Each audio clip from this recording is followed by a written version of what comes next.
ও চাচা কে ভাই চাচা কি যাবে তোমার? আরে ভাইস্তা বুকের ব্যথাটা কেন চড়ত করে বাড়ি গেল রে।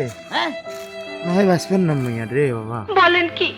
রাস্তা দিয়ে যাওয়ার ধরে হঠাৎ করে বুকের ব্যথাটা চিরিত করে উঠছে। আবার এটাই শুতি গেছম, মুই আর উঠতে দিছম না। ওর বেড়াটা তাড়াতাড়ি ফোন দিয়ে গাড়িটা নিয়ে আসি, মুখ হাসপাতাল নিয়ে যাই রে বাঁচতে। ठीक है। তাহলে মুই বাঁচবেন না আমার রে। হ্যাঁ। अच्छा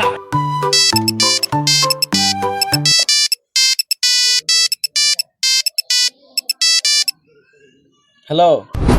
রিয়া জানি কোন রে তুই? তোর গাড়ি নিয়ে না বাড়ির সামনে বাড়া তো তাড়াতাড়ি।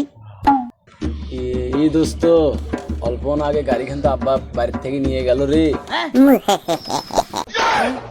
গাড়ি তোর বাপ নিয়ে গেছে। হ্যাঁ